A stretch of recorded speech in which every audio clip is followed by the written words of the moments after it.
국민 앵커 백운기, 정확한 분석, 날카로운 시각. 백운기가 하면 다르다. 여러분 안녕하십니까? 백운기입니다. 또 천공입니다. 나라의 중대한 일 또는 변화가 생길 때마다 어김없이 등장하는 이 천공이라는 인물을 어떻게 해석해야 할까요? 정말 아무 관련이 없다면 천공은 세상 모든 일을 꿰뚫고 내다보는 능력을 가졌다는 얘기가 될 텐데 이게 가능한가요? 상식에 맞습니까? 어제 국민의힘이 김포를 서울에 편입하기로 했다는 이슈를 다룰 때 많은 분들이 댓글로 천공하고 올리시길래 설마 했는데 영상을 보고 정말 깜짝 놀랐습니다. 기겁했습니다. 우연의 일치? 이제는 진짜 제대로 따져봐야 되겠다는 생각이 듭니다. 저만 그렇습니까? 생방송 백운기의 정치본색 출발합니다.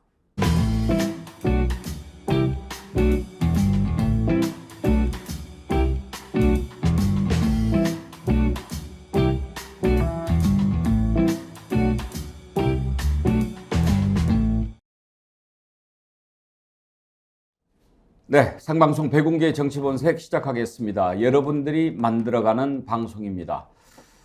댓글 남겨주십시오. 저희가 소개해드리고 또 선물도 드리도록 하겠습니다. 오늘 아침에 많은 분들이 벌써 글을 남겨주셨는데 글에 원래 아이디 쓰시는 분 정치본색으로 오전을 마무리합니다. 하루라도 안 들으면 귀에 가시가 돋습니다.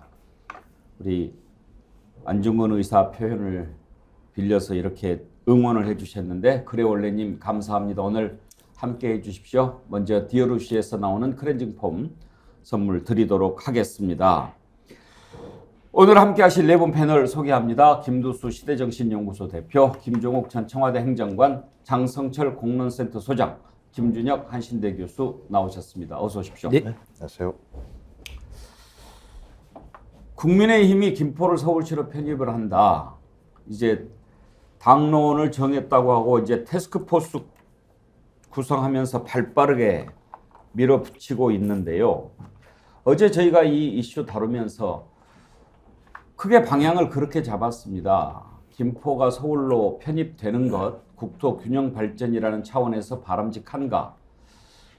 여러 가지 찬반 의견이 있을 수는 있습니다만 그것보다 더 중요한 것은 이렇게 중요한 문제를 갑자기 불쑥 꺼내들고 나오는 것, 이런 졸속이 항상 나라를 위험하게 하지 않았느냐, 그 부분을 좀 생각을 해봤더랬습니다. 졸속의 폐해, 우리가 청와대 이전부터 경험하지 않았습니까? 그렇게 함부로 막 해서 모든 일이 안 되지요. 그런데 어제 민주당의 박찬대 최고위원이 천공 영상을 공개를 했는데요. 그걸 보고 정말 깜짝 놀랐습니다. 요즘 국민들 뭔가 갑자기 이해할 수 없는 일이 생기면 천공부터 찾아본다는 거죠. 혹시 천공이 뭐 얘기했나? 정말 했더라고요. 한번 먼저 보시죠. 들어서 논리적으로 상식적으로 이해하기 어려운 정책 결정마다 매번 등장하는 인물이 있습니다. 모두들 예상하시는 바로 그 사람입니다. 이번에도 천공이 무슨 말을 했을까 설마 하는 마음으로 찾아봤더니 놀랍게도 역시나 천공이 등장합니다. 지금 수도 서울이요. 수도 서울이 경기도하고 서울하고는 하나예요. 두 개가 아니라니까. 수도 서울이 되려 그러면 이게 통합이 돼야 돼요. 우리 지방자치들을 달라 이렇게 하는 게 아니고 이것이 통합이 돼갖고 뭐가 돼야 되냐면 통틀어갖고 수도 서울로 바뀌어야 됩니다. 경기도는 전부 다 서울의 중심에 에너지를 물고 전부 다 살아나가는 데라서 이게 전부 다 수도 서울로 전부 다 통폐합해야 돼요. 지금 행정도시를 옮길 게 아니고 서울시를 다시 판을 짜야 돼요. 그럼 어떻게 되느냐? 대한민국 수도 서울. 요걸 만들려고 그러면 모든 경기도를 통합을 해서 대한민국 수도 서울로 만들어야 됩니다. 경기도를 수도권이라 하지 말고 수도 서울로 바꾸어서 설계를 해야 됩니다. 김두수 대표 저 발언을 8월 26일 날 정법시대라고 하는 데서 이야기를 했더라고요. 저 어떻게 해석해야 됩니까? 뭐 무당이면 무슨 이야기를 못 하겠습니까? 대한민국은 수도 서울의 에너지를 먹고 살기 때문에 전국토가 서울로 바꿔야죠. 저 논리라면. 그리고 뭐 세상에 수도 서울이 인구가 이미 지금 뭐 서울이라는 딱은 지금 900만 대로 데려갔지만 수도권 전체가 50%를 넘어선 지 벌써 3년이 지났습니다. 그러니까 국토의 균형 발전이라든지 이런 시각으로 보면 대한민국은 지금 한쪽이 기행화되고 있는데 거기에 이제 천공 같은 사람들이야 얼마든지 저걸 무책임하게 이야기할 수 있겠죠. 뭐 천공이 아니라 뭐 지공도 저런 이야기 할 수 있고 할 수 있는데 이 국민의힘이라는 데서 궁색하게 저게 어떤 근거로 나왔는지를 찾을 수 없으니까 결국 찾아보니까 저게 천공 이야기까지 가게 되는 만큼 뜬금포거든요. 뜬금포 선거 전략, 그리고 김기현의 어떤 의미에서 김기현 대표의 자기 뭐 자구책 같은 거, 그러니까 언론에 한 일주일 정도 이렇게 외면당하다 보니까 이게 더 이상 그러면 안 되겠다 이렇게 생각해서 아마 자구책으로 나온 거 아닌가 이런 것까지 해석될 정도로 보이고요. 그런 측면에서 천공의 저 영상은 국민의힘이 앞으로 대선 과정 내내 천공의 영상이 틀어지지 않을까 이런 생각이 듭니다. 아니 김종욱 교수 저게 우연이냐고요. 예를 들어서 천공이 뭐라고 씨부리든 간에 그런 것이 먼저 당이나 주요 발표가 나온 다음에 저런 자들이 그게 옳다 어쩌다 이렇게 얘기할 수는 있어요. 문제는 그런 발표가 있기 전에 천공이 저런 얘기를 했고 이번이 처음이 아니라는 거죠. 지금은 천공의 시대지 않습니까? 천공이 말을 하면 미래의 실천이 되니까 말씀하신 거의 예언과 같은 상황이 됐는데 제 느낌에는 대통령실에 이 천공 스크린 팀이 있나? 그러니까 저 천공이 얘기하면 그것이 권분해서 회자가 되고 회자된 내용들이 어떤 형태로든지 실천이 되는 거잖아요. 그러니까 제가 볼 때 이것도 마찬가지인데 아마 이런 내용들을 누군가 보고 현실적인 내용들을 결합을 시켜서 얘기를 했고 이 내용을 저는 대통령실이 몰랐을 거라고 생각하지 않습니다. 전 그렇다면 지금 상황 자체들은 권부에 도달하기 위한 가장 빠른 길은 천공이 얘기한 것들을 스크린해서 어떤 형태로든지 현실에 접합할 수 있는 능력이 있는 자, 지금 상황에서는 이제 홍철호 전 국회의원인가요? 당협위원장이겠죠? 이 사람이 천공 내용들을 스크린하고 자기의 현장의 상황과 결합시켜서 이 내용을 만들어내고 지금 최고로 핫한 인물이래요. 그 국민의힘 내부에서는 홍철호 당협위원장이. 그러면서 일부 그쪽에 계신 분들은 야 홍철호 국회의원 되겠는데 이런 얘기까지 나오는 상황입니다. 저는 진짜 그야말로 많은 국민들이 천공의 시대에 살고 있다는 것 하나만으로도 학을 뜰 것 같은데 뭐 제가 볼 때 대통령이 계속 있는 한 이런 일들은 반복적으로 벌어질 수밖에 없을 거다라는 생각이 들고요. 천공 입을 막을 수는 없잖아요. 대한민국은 대통령 말씀대로 표현의 자유를 가지고 있는 나라여서 답답할 뿐입니다. 장성철 소장 생각 한번 들어봅시다. 저 어떻게 해석을 해야 맞겠습니까? 우선 넘기시죠. 웃어 넘길 일이 아닙니다. 왜요? 다시 한번 말씀드립니다. 이게 인과관계가 없어야 맞잖아요. 그렇죠? 절대 그런 식으로 나라가 운영돼서는 안 되잖아요. 한두 번 그러면 웃어 넘길 수 있어요. 근데 지금 이게 계속 반복이 되기 때문에 제가 정말 걱정을 하는 거잖아요. 윤석열 대통령이나 김기현 당대표가 천공의 정법 강의를 보고 아이디어를 얻어가지고 국가의 중요한 정책 결정 사항을 정하고 제안을 했다라고 믿고 싶지가 않아가지고 저는 솔직히 언급할 가치가 없다라고 좀 생각이 들어가지고요. 일단 저도 가끔은 의아하게 생각을 하고 야 대단한 사람이네 막 그런 생각도 들고 의심도 들어요. 진짜 저 사람 영향력이 있나? 그런 생각이 드는데 그런 불행한 나라가 되지 않았으면 좋겠어요. 우연일까요? 우연이었다고 믿고 싶어요. 아니면은 진짜 앵커님, 야 천공이 얘기하는 게 진짜 국가 정책으로 다 결정이 되고, 야 정부에 있는 중요한 관계자들이 다 보고 거기서 아이디어 얻고 막 이래. 이게 정상적인 나라입니까? 안 그러길 바라고. 저는 진작에 비정상 정부라고 규정한 바가 있습니다. 그러세요? 정상이 아니죠. 그 비정상은 정상이 아니다라는 비정상도 있고 네. 정의와 상식이 아니다라고 하는 비정상도 있고 그래서 무슨 제가 이 정부를 비정상 정부라고 지금 규정을 했는데 안 그랬으면 좋겠어요, 정말. 김준혁 교수님 역사학자시니까 우리가 역사적으로도 주술이나 또 뭐 신돈, 승려 이런 사람들 이런 데서 의존해서 했던 옛날 그런 시대가 있기는 있었죠. 있었는데 반드시 망했죠. 있었는데 반드시 망했다는 게 역사의 진리고요. 저도 저 영상을 보고 뭐 또 깜짝 놀랐습니다. 아이고, 또 이렇게 됐구나. 그래서 천공하고 가장 유사한 역사 인물이 있습니다. 이의신이라고 하는 이제 술사죠. 언제 때입니까? 광해군 때입니다. 광해군 광해군이 때. 이 사람 때문에 폐위가 된 거예요. 쉽게 이야기해서. 광해군이 초반에는 중리배교도 잘하고 나름 이제 이런 대동법과 관련된 처음에 이런 여러 가지 법안들 만들어내는 과정에서 나름 꽤 좋은 군주로 성장을 해나가고 있었는데 이상하게 그 무당 또 풍수가 직관 뭐 이런 사람들한테 빠지기 시작을 했죠. 그 중에 최측근 중에 한 명이 이의신인데 이의신하고 이 도읍 옮기는 것까지 이야기를 합니다. 본인이 창덕궁에 살기 싫으니까 조선왕조실록 보게 되면 이의신한테 몰래 불러갖고 나 여기서 살기 싫다 어디 딴 데 가면 좋겠다 하니까 그건 신하들하고 공론화돼야 될 내용들 아닙니까? 그런데 풍수한테 이야기하니까 또 비유 맞추느냐고 전하 여기 반드시 옮겨셔야 됩니다.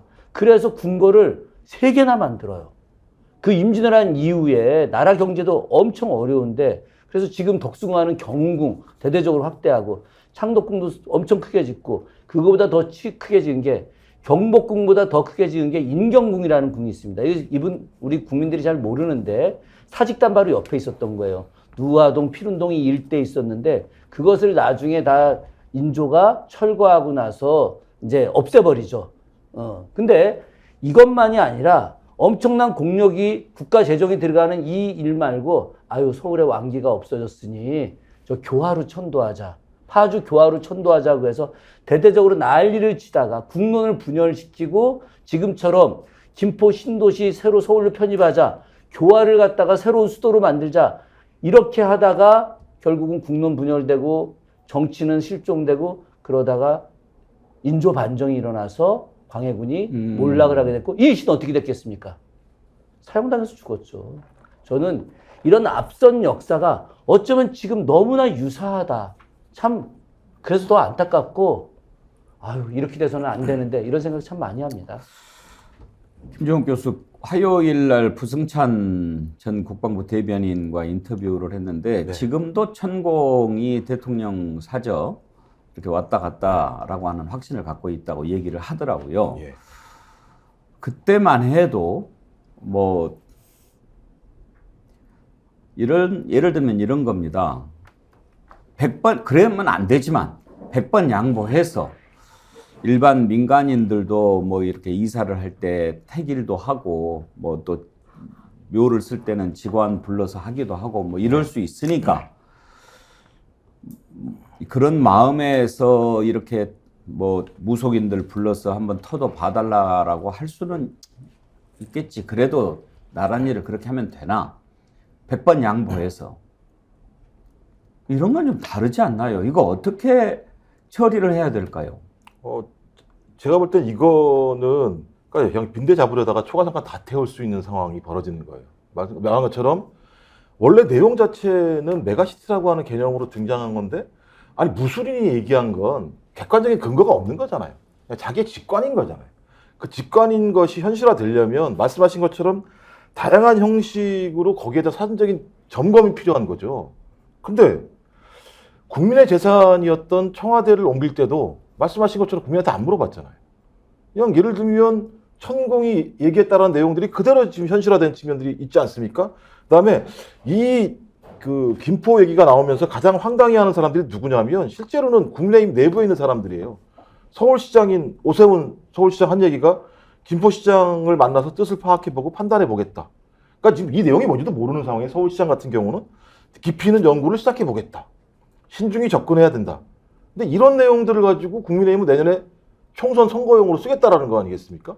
그다음에 홍준표 대구시장 같은 경우는 아니 대통령이 국토균형 발전을 했는데 왜 다른 얘기를 하냐 이런 일이 벌어지고 있는 상황이기 때문에 저는 천공이 나라 망치는 거예요. 아까 김지혁 교수님 말씀하셨던 것처럼 천공이란 사람의 예언을 현실에 투사시켜서 오히려 국민들에게 민생을 도탄에 빠뜨리게 하는 일들이 반복적으로 벌어진다라는 생각이 들어서 저는 아마 그런 것 같아요. 천공 말을 들어서 대통령이 됐으니 앞으로도 마찬가지지만 대통령 일을 할 때 천공 말을 들으면 잘 될 거라고 하는 자기 확신이 있는 것이 아니고는 저는 이런 행동들, 이런 일들이 벌어진다라고 하는 건 우리 장성철 소장님처럼 말도 안 되는 비상시대에 살게 만드는 거죠.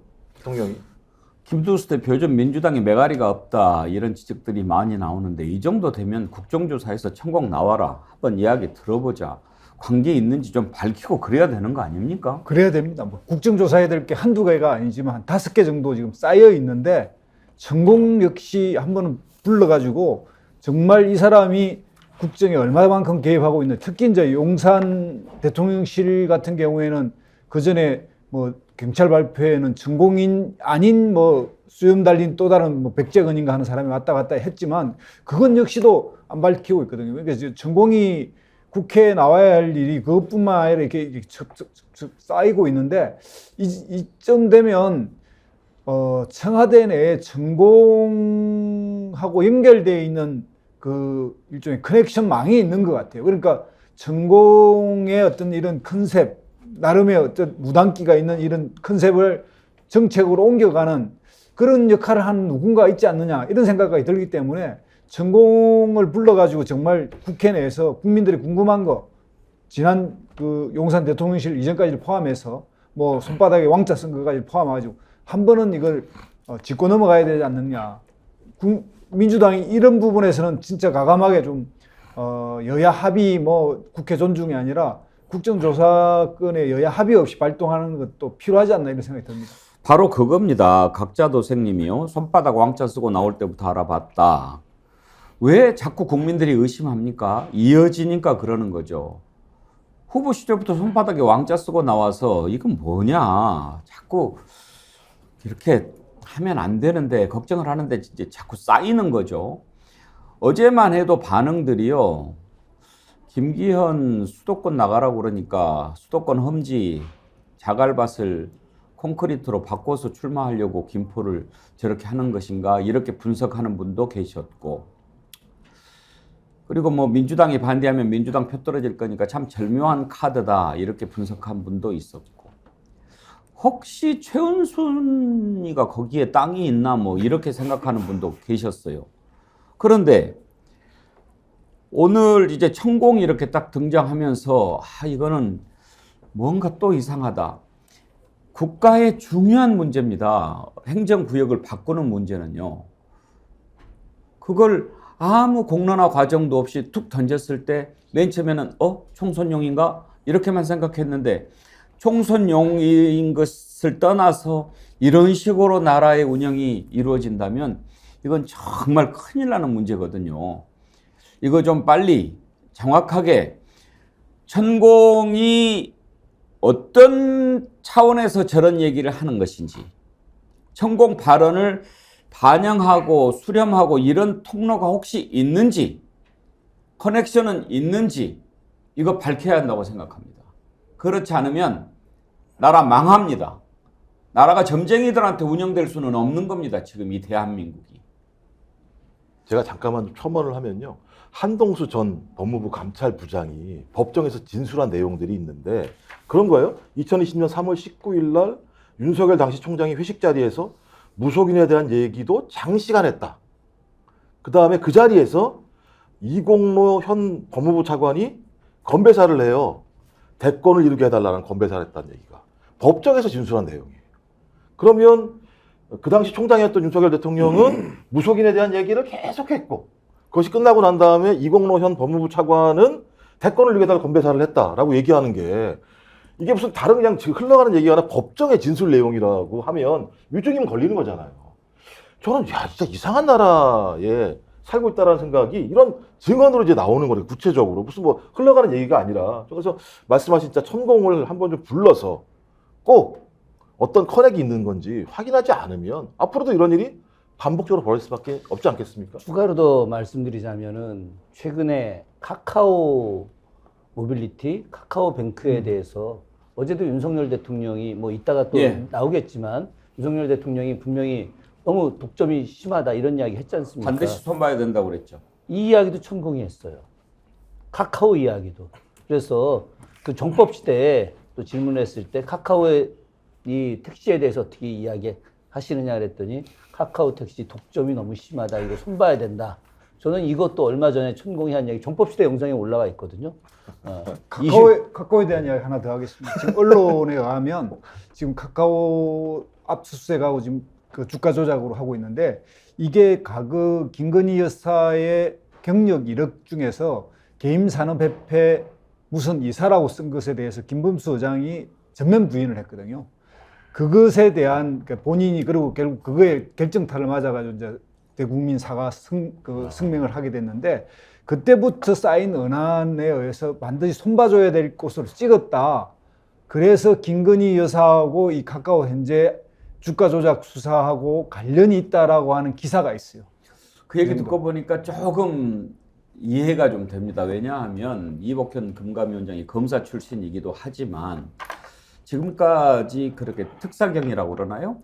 그런 식으로까지는 안 했거든요. 막 포토라인에 세우고 공개적으로 망신도 주고 막 구속영장도 청구한다고 하고 이렇게까지 한 전례가 없어서 조금 뭔가가 있나 했는데 그 말씀 듣고 보니까 그럴 법도 하네요.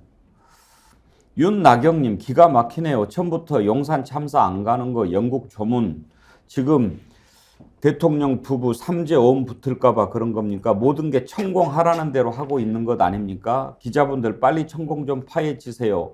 거기서 다 나와요. 나라 망치고 있습니다. 대통령 부부 가스라이팅 당하고 있어요.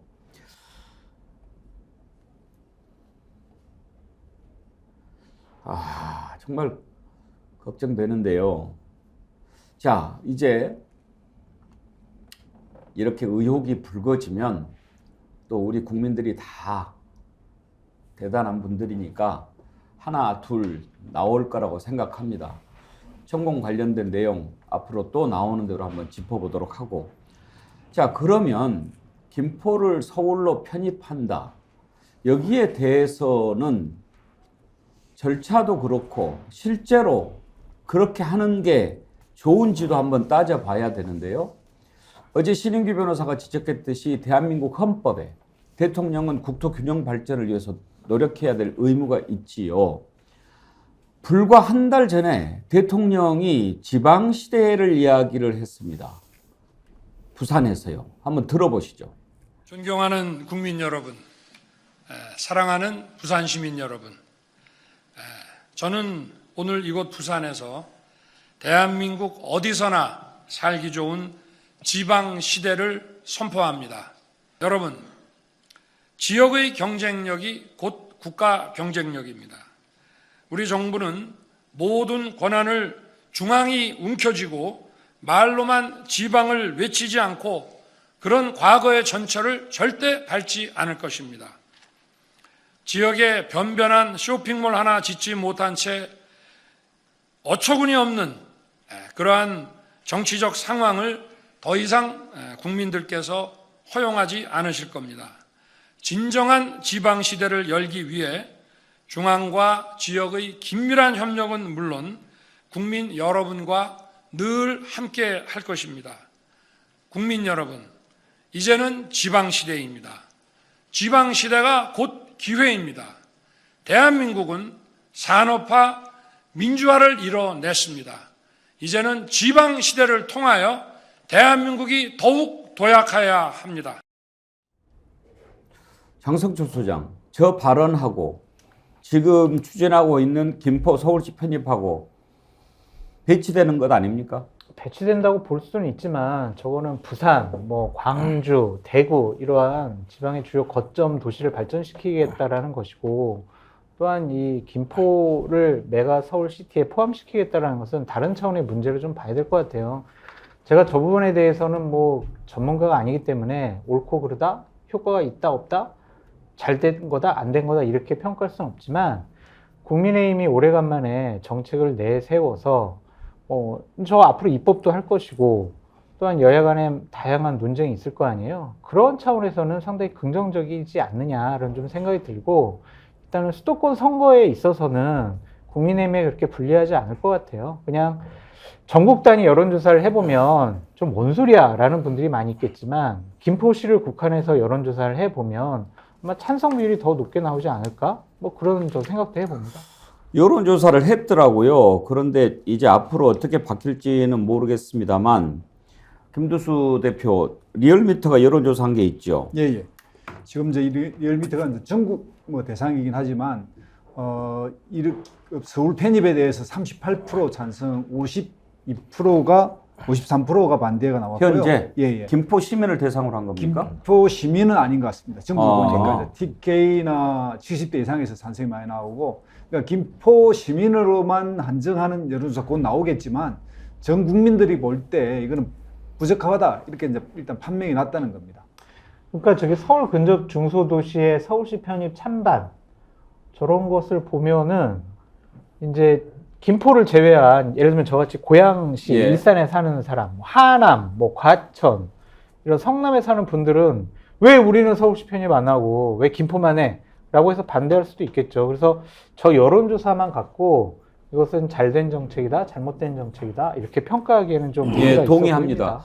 혹시 장성철 소장 일산 사시는데 일산에 사는 지역 주민들은 서울로 편입되면 더 좋아합니까? 더 좋아할 것 같아요. 여러 가지 뭐 집값이 오를 것 같고 또한 여러 가지 교통 대책이나 아니면은 기반 인프라 시설 같은 경우도 혜택이 많이 있겠죠. 예를 들면 좋아해서 그렇게 한다고 그러면 좋아하는데 다 서울로 편입하면 될까요?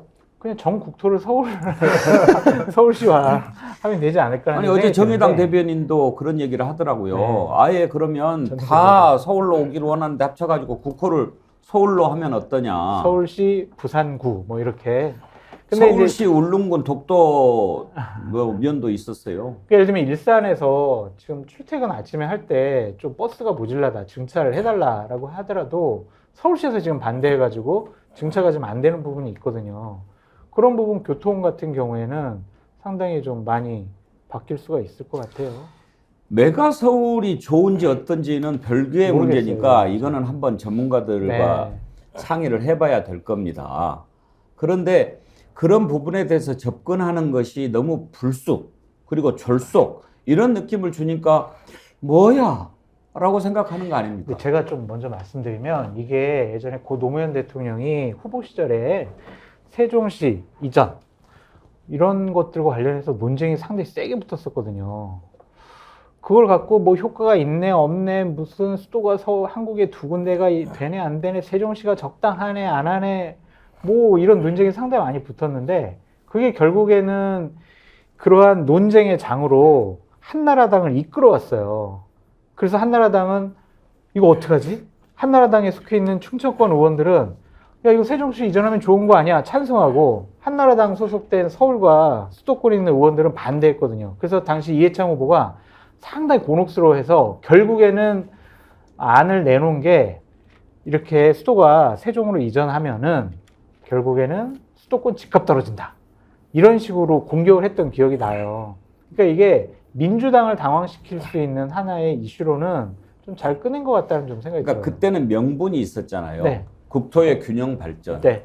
수도권 분산 그런 명분이 있는데 이번에 메가시티 서울은 어떤 명분입니까? 그러니까 예를 들면 이런 거죠. 그러니까 김포와 국한해서 말씀드리면 김포에서 출퇴근하는 분들의 85%가 서울로 출퇴근을 한다. 서울로 출근을 한다. 약간 과장이긴 한데. 예를 들면 그냥 언론에 예를 이렇게 들면, 나왔으니까 85%는 25%래, 25%. 될 수가 없다. 아니 언론 그러니까 예. 출근을 하는 사람들에 그러니까 한해서 그치. 주민들 나- 전체가 85% 주민들 85%가 서울로 이제 출근하는 게 그런 아니라 논 건데요. 이제 이거는 우리가 아까도 말씀드렸지만 제대로 한번 해보려고 합니다만 어제 밤에 제가 아주 이분 얘기를 들으면서 꼭 한번 모시고 이야기를 들어보고 싶다 그런 네. 생각을 했는데 홍준현 중앙대 공공인지학부 교수가 어제 나와서 인터뷰하는 걸 제가 들었거든요. KBS 라디오였던 것 같은데 85%라고 하는 거는 김포에서 출퇴근하는 인구가 85%라는 거예요. 그러면 그 중에서 몇 퍼센트가 서울로 오냐? 그걸 봐야 된다는 거죠. 김포에서 김포로 출퇴근하는 사람까지 다 포함해서 85%. 그러니까 김포에서 집에서 아닙니다. 나와서 통계가 잘못된 건데요. 예. 국민의힘이 인용한 건 뭐냐면 서울의 골드라인을 이용하는 사람들의 85%가 서울에 내린다라고 한 거예요. 그래서 정확한 데이터가 나왔는데 12.5%입니다. 예. 김포 인구 중에서. 그다음에 이제 고양시가 17%, 15% 되고요. 가장 많은 퇴근을 하는 사람, 출퇴근하는 강명시인데 20%입니다. 예. 20% 사람이 하고 뭐 과천이 좀 더 많고, 과천이 좀 더 작고. 그러니까 제일 많이 출퇴근하는 거는 강명이에요. 그러니까 실제로는 김포는 고양시보다 출퇴근 인구가 적어요. 비율로. 아니 실제 거리상으로도 그래서, 예. 일산보다 더 먼 곳이 김포고 예, 그렇습니다. 지금 생활권이나 이런 걸로 따지고 보면 광명, 구리, 하남 이런 데 다 지금 예. 서울권 아닙니까? 그러니까 그런 논쟁을 함으로써 민주당이 상당히 곤혹스러울 부분은 있어요. 왜냐하면은 뭐 여론조사를 해봐야 되겠지만 기본적으로 우리가 그냥 경기도민이 아니라 서울 시민 되는 게 더 좋지 않나? 집값도 오르고 뭐 여러 가지 좋아지지 않을까 그런 생각 때문에 각 그 서울을 둘러싼 중소도시 같은 경우에는 서울로 편입되는 것을 찬성할 수가 있다. 그럼 내년 총선 때 민주당 국회의원이나 후보자들은 이거를 찬성해야 되나 반대해야 되나 이런 곤혹스러운 부분에 빠질 수밖에 없거든요. 그래서 정책적인 이슈를 내놓는다는 것 자체가 나쁘지만은 않아 보인다. 제가 재미난 얘기 하나 할까요? 대한민국의 모든 정책 결정의 핵심 중에 하나가 네. 대학 입시입니다. 네. 이게 굉장히 중요한 이야기예요. 자, 김포가 이제 서울로 편입이 돼요. 그러면 서울로 편입되게 되면 김포에 있는 모든 읍, 리 이런 게 다 동으로 바뀝니다. 네. 대추나무 사랑벌레네 기억하십니까? 그 김포죠. 김포 양촌리 고촌읍 여기에요. 전원일기도 그렇죠. 예. 그런데 이게 만약에 동으로 편입이 되게 되면 대입 수능에서 농어촌 특별 전형 지원 제도가 없어집니다. 그렇죠. 그러면 이쪽 지역에 있는 학부모들이 야, 우리 서울시 편입되는 거 반대야. 우리 애들 농어촌 전형으로다가 대학 입학에 조금 더 나은 제도를 특혜를 받게 되는데 이거 결사 반대. 어떤 사례가 있었냐면요. 현재 화성시청 있는 데가 남양읍입니다.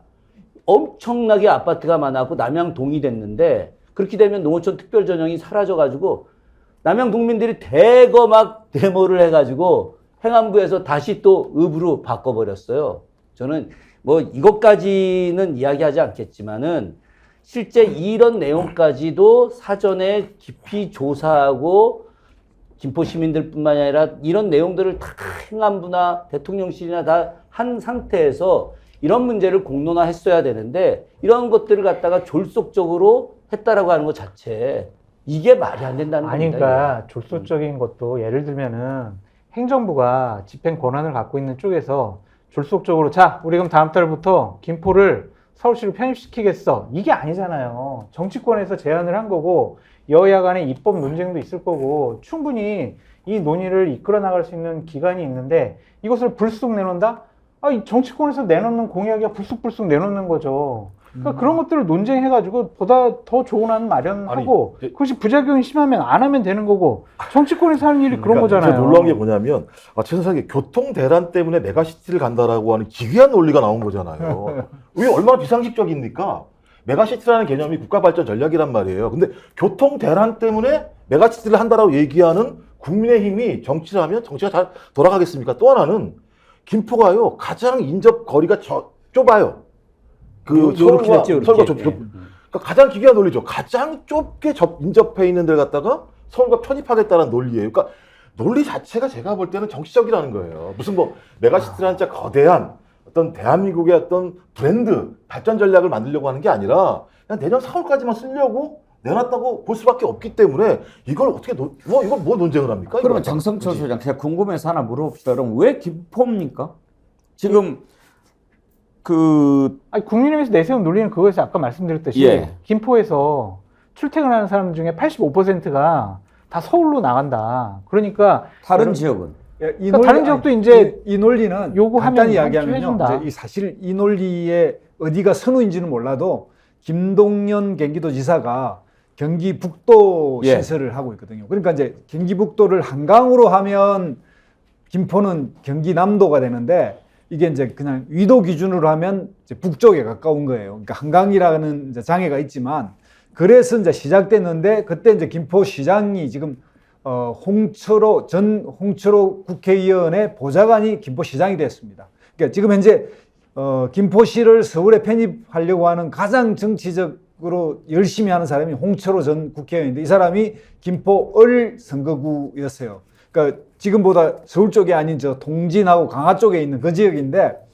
이 이제 자기 선거 전략을 끄집어 올렸는데 이 선거 전략에 따라서 김포 골드라인에 김기현 후보가 간 거고 그 골드라인 갔다 오면서 홍철호 의원이 자기 당원의 여론조사 85%하고 골드라인에서 서울에 내리는 사람 비율하고를 갖다 붙여가지고 김기현 의원 당대표 이걸 발표했는데 김기현 당대표는 아까 제가 말씀드린 대로 자기가 언론에 하나도 일주일 이상 노출되지 않은 것에 대한 초조감 그리고 이제 서울로 지역을 옮겨야 된다고 하는 이런 것들로 결합해가지고 이게 절묘한 선거 어떤 전략이 되겠구나 하고 그냥 팡 터뜨려버리는 건데 아무런 상의나 이 개념에 대한 자세한 이런 건 없이 그냥 얼떨결에 정말 이걸 발표했거든요. 그래서 이 문제는 따지고 보면 국민의힘이 뭔가 집중받고 일시적으로 부응하는 데 성공할지 몰라도 이번 총선에서 이 부분에 대해서 냉정한 국민들의 평가가 다시 내려질 거다 이렇게 생각합니다. 김두수 대표님 말씀도 맞아요. 그러니까 이게 현실 가능성이 없고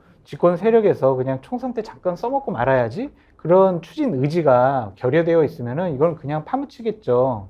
근데 하지만은 법안도 낸다고 했고 현재 주민들의 얘기를 들어보면 찬성하는 사람들이 많이 있기 때문에 총선 때까지 아니면 총선 이후에도 충분히 국토의 종합발전계획상 논의해 볼 만한 것이다 라는 생각이 들고 저는 이 부분에서 뼈아픈 건 민주당이라고 저는 생각이 들어요. 그러니까 이러한 어떤 정책 결정 그리고 정책 제안 이런 것들은 야당이 했어야 되거든요. 그러니까 이틀 동안은 가만히 있었어요. 그러다가 갑자기 그러면은 우리 전국 단위 행정구역 개편도 논의해보자.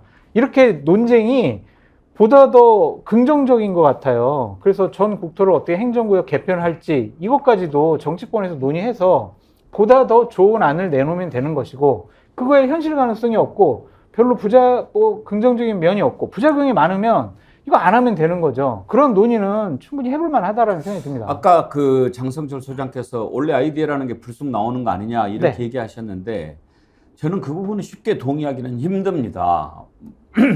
아이디어는 불쑥 나오게 돼 있죠. 그러면 당내 기구라는 게 왜 있습니까? 네. 정책조정회의라는 걸 왜 합니까? 네. 그 안에서 아이디어야 만발할 수 있죠. 그렇게 하면 일단 회의를 해야죠. 야, 이런 아이디어 나왔는데 이걸 한번 들여다보자. 그리고 국토균형 발전 차원에서 어떤지 보자. 이렇게 해서 무르익고 딱 포장을 해서 만들어서 그렇게 한 다음에 국민한테 내놓는 것이 순서지.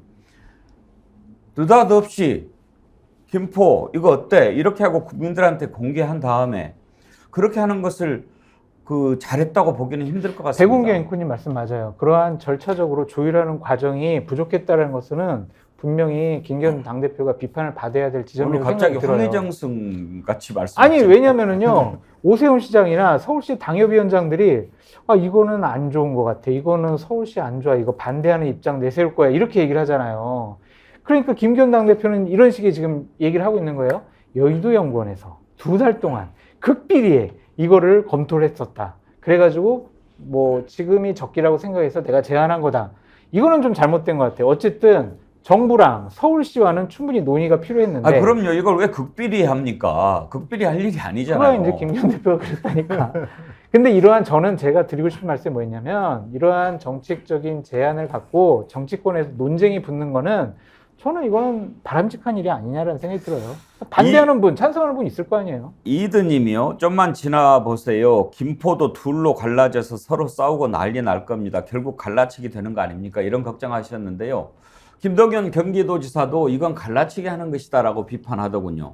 한번 들어보시죠. 참으로 황당한 일이 아닐 수 없습니다. 경제와 민생을 뒷전으로 하면서 국민 갈라치기를 하더니 이제는 국토 갈라치기까지 하고 있습니다. 선거 전략으로 내세운 것이라면 자충수가 될 것입니다. 시점에서 우리 김포 시민에게 가장 필요한 것은 지하철 5호선 연장 노선의 확정과 또 예타 면제 등을 통해서 빨리 이것을 추진하는 것이 가장 시급한 일입니다. 이 이슈가 처음 불거졌을 때 김동연 지사가 해외 출장 중이었기 때문에 바로 반응이 나오지 않고 이제 돌아오는 길에 귀국길에 공항에서 인터뷰를 했군요. 김준혁 교수, 참 중요한 문제지요. 네. 그리고 우리가 지금까지 생각해왔던 것을 확 바꾸는 그런 프레임, 뭐 그런 아젠다이기 때문에 우리가 더 관심을 갖는 거죠. 우리는 지금까지 그게 뭐 꼭 세상에 딱 옳은 게 어디 있겠습니까만 수도권은 분산해서 지방을 키우고 그 대신 지방에 여러 가지 뭐 교육이라든지 의료라든지 문화라든지 이런 시설들을 잘 만들어서 모든 지역의 국민들이 다 골고루 균형 있게 잘 사는 것, 이게 가장 바람직한 방향이라고 생각했던 것 아닙니까? 맞습니다. 그런데 메가시티 서울을 만든다라고 하는 것은 이유가 뭐예요? 원하니까? 원한다고 그렇게 해버리면 그러면은 국민들이 원하면 집 다 사줄 겁니까? 그거 안 되잖아요. 그러니까 지금까지 우리가 생각해왔던 것을 싹 바꾸는데 이런 식으로 접근하는 게 맞냐 하는 것에 문제 포인트가 있는 거고, 지금 우리가 더 놀란 것은 이런 얘기를 천공이 먼저 꺼냈다라고 하는 데서 우리가 놀라는 거 아닙니까? 기본적으로 이 메가시티 개념은 세계적인 추세인 건 맞습니다. 예전에는 불과 한 20년 전만 하더라도 인구 100만의 메트로시티, 이런 것들이 이제 세계적으로 성장해 나가는 것이 좋다, 이렇게 이야기하다가 한 10년 전부터 그렇게 돼서는 도시 경쟁력이 없다. 그래서 인구 1000만의 메가시티가 아니라 메갈로시티입니다. 정확히 말하면 이 메갈로시티 개념으로 가야 된다라고 해서, 그래서 이것을 준비하는 과정에서 예전에 노무현 정부에서도 준 메가시티 개념으로다가 전국을 60개 광역자치단체로 이제 재분산하자. 지금은 이제 뭐 경기도, 충청남도, 충청북도 이런 것들을 지역의 역사, 문화, 그리고 산천의 어떤 여러 가지 지리적 측면하고 같이 만들어내려고 했던 건데, 그러나 이제 이런 안들이 다 폐기가 되고 어쨌든 현재 체제가 유지가 됐고, 그래서 행정체제 개편에 대한 논의가 끊임없이 지금 나오고 있는 와중이에요. 그런 개념에서 메가시티라고 하는 이 논도 어쨌든 중요한 합리적 토론의 장은 맞습니다. 맞지만 그러나 이런 것들이 너무나 뜬금맞게 거기에 더해서 천공이라고 하는 사람의 제안이 오히려 더 강하게 적용된 것이 아니냐. 그래서 대통령실과 국민의힘이 이것을 받아 안아갖고 졸속으로 추진하는 것이 아니냐. 그리고 많은 사람들이 자, 서울을 이 메가시티 개념화 하는 건 좋을 수도 있긴 하겠지만 서울에 있는 혐오시설들을 대거 경기도 김포 지역으로 이전하려고 하는 의도가 깔려 있는 것이 아니냐. 그러면 거꾸로 김포라고 하는 것이 서울로 편입된다는 조건 하에서 오히려 서울 사람들의 희생양으로 나가는 것이 아니냐라고 하는 그런 의도가 전반적으로 깔려 있기 때문에 이것을 메가시티를 통해서 국가의 발전을 이루는 측면으로 보기에는 너무 어렵다라고 하는 것이죠. 이건 굉장히 잘못 판단된 내용일 수도 있다라고 하는 그러니까 겁니다. 김준혁 교수님처럼 이제 반대하시는 분들 얘기도 충분히 검토하고 찬성하는 쪽 검토도 해가지고 정치권에서 보다 합리적인 안을 마련을 하면 될 것 같고요. 그렇죠, 그거야. 그러니까 이렇게 현실성 없는 공약을 불쑥 내놓는 것은 전 잘못됐다고 생각이 들어요. 예를 들면은 지난 지방선거 때인가요? 이재명 당대표가 김포공항 이전을 불쑥 꺼냈잖아요. 근데 그거에 대해서 논쟁이 여야 간에 상당히 붙었어요. 그런데 민주당에서도 이거는 현실성이 없다고 생각하니까 쓱 뒤로 물러났고, 또한 정치권에서도 이제 논의가 진행되고 있지 않잖아요. 이것도 당분간 좀 논의해보고 안 되면은 하지 말고. 제가 이거는 좀 이야기하고 싶은데 네. 지금 이 경기제도거든요. 경기제도. 지금 이 천공은 경기를 없애자는 거 아닙니까? 천공이 그만해. 예. 아니. 제 얘기는 이 경기제도라고 하는 것이 그냥 우리만 있는 게 아니에요. 이 경기제도를 처음 만든 사람은 한나라 고조 유방입니다.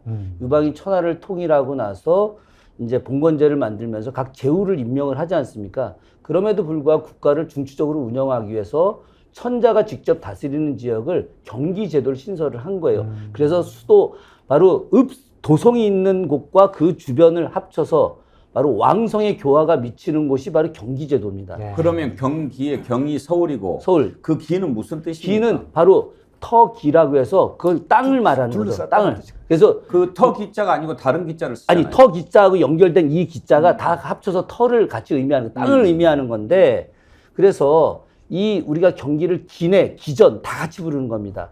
이것은 우리나라에도 918년 고려 현종 때 처음 경기제도를 두면서 이 국가 전체를 갖다 운영하는 가장 근간으로 둔 거예요. 그러니까 서울은 서울이고 그 주변 도성을 백리 내부를 갖다가 장악이 잡음으로써 국가를 중추적으로 발전시키는 거죠. 그러니까 경기제도라고 하는 것은 국가 운영에 있어서 굉장히 중요한 거예요. 이 경기제도를 갖다가 아예 없애버리는 것들. 그러니까 경만 존재하고 기가 존재하지 않는 이 시스템으로 간다라고 하는 것은 사실은 국가의 존립 자체를 갖다 포기하는 거하고 굉장히 유사한 겁니다. 말씀을 듣고 보니까 더 신중하고 차분하게 다뤄야 될 문제인 것 같다 그런 생각이 드는데요. 그러시면 되죠.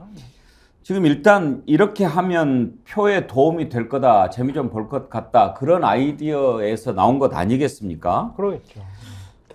지금 여론조사를 보면 그런 것을 좀 뒷받침합니다. 뉴데일리 여론조사 몇 가지 재미있는 것들이 항목이 있는데 한번 볼까요?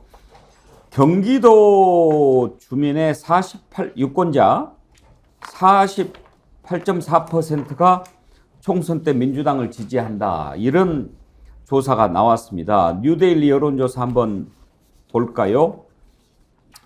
지난 10월 30일부터 31일까지 조사한 거고요. 자세한 내용은 중앙선거 여론조사 심의위원회 참고하시면 됩니다. 총선 지지 정당을 물어봤더니요. 내년 총선에서 어느 정당에 투표하실 생각입니까? 민주당이 47.4, 국민의힘이 35.1 이렇게 나왔습니다. 혹시 표가 있나요? 예. 그러니까 정권 심판론이 야당 심판론보다 더 우세한 것으로 나왔는데 지역별로 살펴봤더니 이제 뭐 다른 지역 구체적으로 볼 것 없이 경기 인천만 한번 보겠습니다. 경기 인천은 38.4로 국민의힘에 투표하겠다. 그리고 민주당에 투표하겠다는 비율이 48.4로 나타났습니다. 그러니까 전체 47.4보다 더 높게 나타난 거죠. 그래서 지금 현재 경기도 뭐 이건 여론조사만 무조건 보는 것은 아니겠지만 봤을 때 좀 불리해. 뭔가 좀 판을 뒤집어야 되는데 뭐가 좋을까? 경기도 지금 원하는데 서울로 보내주면 되지 않을까? 이런 생각에서 나온 게 아닌가. 장성철 소장 그렇게 볼만하죠? 아니, 모든 정책 이슈나 아니면 공약 같은 경우에는 표가 되니까 표를 얻기 위해서 하는 거다라고 말씀을 드리고요. 이 부분과 관련해서 제가 자꾸 뭐 옳다 그르다 뭐 이게 되는 게 좋다 안 좋다 뭐 이런 차원을 넘어서서 저희처럼 이제 보좌관을 많이 했던 사람, 오래 했던 사람들은 이슈를 뭘 던져야 될지 상당히 계속 고민을 해요. 그래야 전국 주도권을 계속 가져갈 수 있거든요.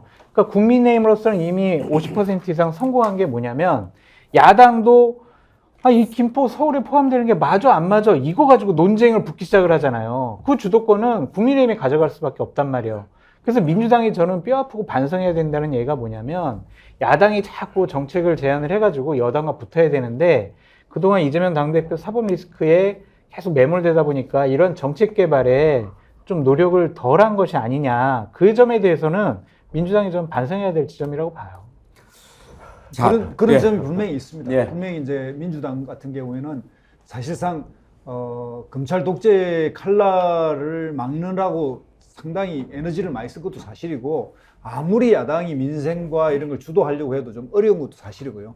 근데 이제 우리가 흔히 말하면 선거에 세 가지 찍는다 그러잖아요. 정말 저 당이 좋아서, 또 하나는 저 당이 미워서, 또 하나는 나에게 이익이 되어서. 그러니까 이제 지금 이제 국민의힘은 나에게 이익이 되는 정당 노선을 이제 해보겠다라고 다시 한번 시작하는 건데, 지난번에 여기 이 지역 서울 강서에서 개발 공약이나 이런 걸 통해서 이제 나에게 이익이 되는 뭐 이걸 가능한 높여보려고 했던 건데요.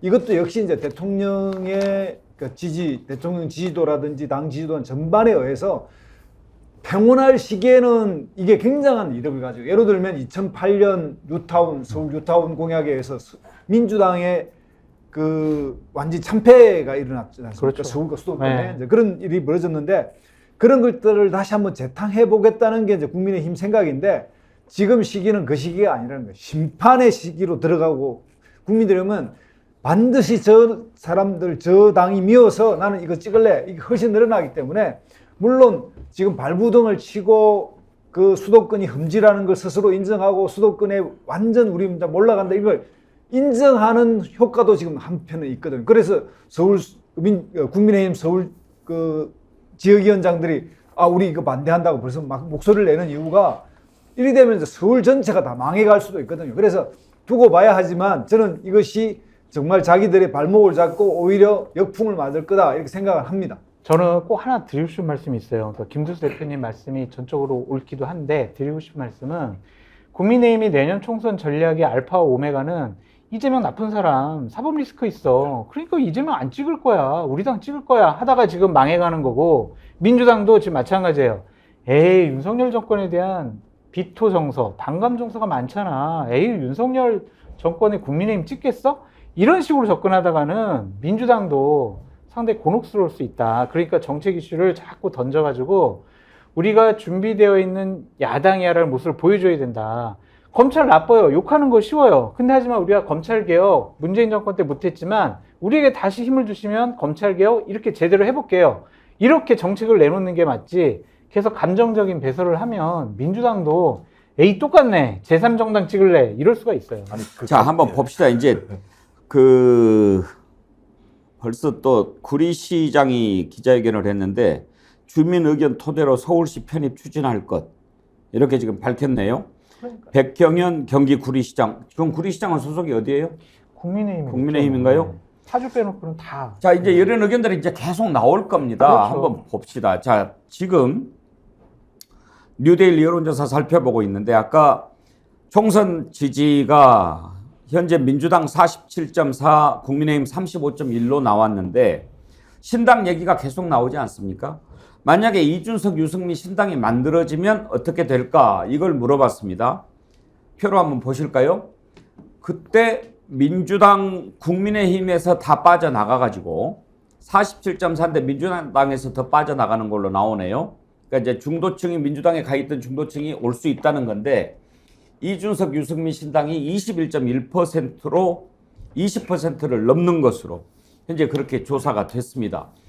파괴력이 꽤 있을 것 같다, 이런 것을 볼 수가 있는데요.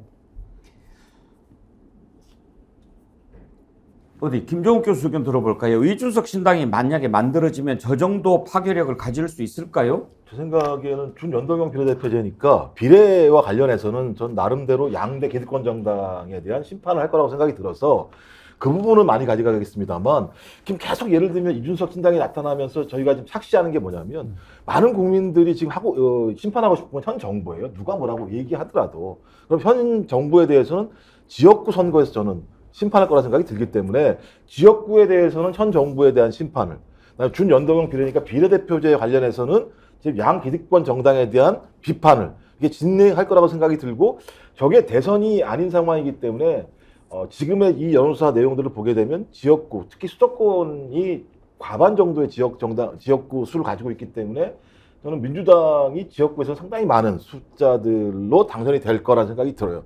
그래서 이제 핵심은 이렇게 나온다고 하더라도 제일 중요한 건 이준석 신당의 핵심적인 기조가 뭐겠습니까? 반윤 아니겠어요? 누가 뭐라고 하더라도. 그러니까 진보 보수를 넘어서 윤석열 정부는 안 되라고 하니까, 내년 선거에서 이대로 간다면 완벽하게 윤석열 정부를 포위하는 정당의 연합 구조가 만들어지게 되는 상황이에요. 전 그렇다면 이 구도 자체들은 통치력 자체를 완전히 무력화시킬 수 있다, 윤석열 정부에. 그럼 사실상 제가 볼 때는 그냥 탄핵 상황인 거예요. 탄핵이 안 되더라도 실제로는 내년 5월부터는 탄핵된 상황 자체로 국정 운영을 하지 못하게 되고, 국정의 주도권은 기본적으로 소위 이 반윤 연대가 되는 정당 구조가 만들어가는 상황이기 때문에, 저는 이준석 신당의 돌풍보다 더 중요한 거는 현 대통령과 현 집권 세력이 내부에서 혁신하지 않으면 제가 볼 때는 골로 간다는 거죠. 저 모든 지표들 자체가 보여주는 건. 장성철 소장은 파괴력 어떻게 예상하십니까? 김종욱 교수님 분석에 100% 동의를 해요. 아. 지역에서는 그렇게 당선될 만큼 득표를 얻기는 힘들 것 같고요. 어쨌든 비례대표로 정당 투표를 통해서 그렇게 뭐 저렇게 좀 상식적이고 합리적이고 대한민국 정치 미래를 담당할 만한 가능성 있는 사람들이 배지를 달았으면 좋겠네 라고 생각하는 분들도 다수가 있을 것 같아요. 그래서 만약 저런 신당이 만들어지면 비례대표 의석으로 한 2자리 숫자는 얻지 않을까 그런 좀 생각이 듭니다. 저는 좀 추가하고 싶은데 수도권 서울에서 만약에 이제 국민의힘이 있고 국민의힘과 다른 또 이준석 신당이 있고 민주당이 있으면 이 3파가 팽팽할 건데요. 부분 이준석 신당이 승리를 거둘 것도 있다 이렇게 생각이 들고요.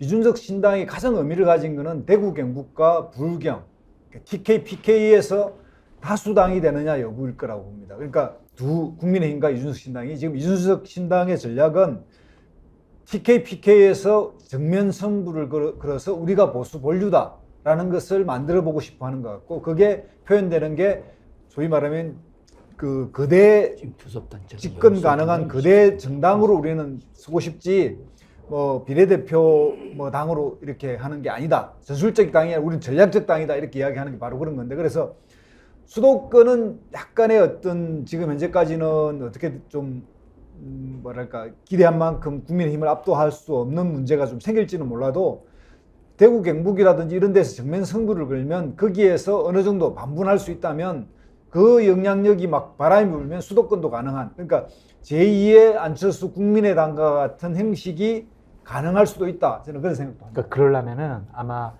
예를 들면 대구 경북만 놓고 보면 거기 있는 현역 국회의원들 다 공천을 안 줘요. 거의 대부분. 그런 다음에 윤석열 대통령이 김기현 당대표랑 이제 논의해가지고 본인을 따랐던 검사들 그리고 대통령실 참모들을 낙하산으로 대규모 내려보냅니다.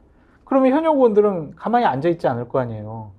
무소속 출마할 거란 말이에요. 그게 이준석 신당과 합쳐지면은 어느 정도 시너지 효과가 있을 수도 있다.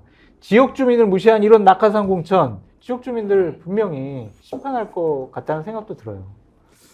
신당 얘기가 계속 나오는데 어제 정태근 전 한나라당 의원 인터뷰를 했는데 거기도 뭐 당신과 함께 이렇게 가칭 만들어서 지금 하고 있고 신인규 변호사도 창당 준비위원회 지금 이제 창당 발기인 대회 했고 막 이렇게 많이 만들어지는 움직임을 보이는데 혹시 장성철 소장 함께 하자 이런 제의 안 받았습니까? 저요? 예.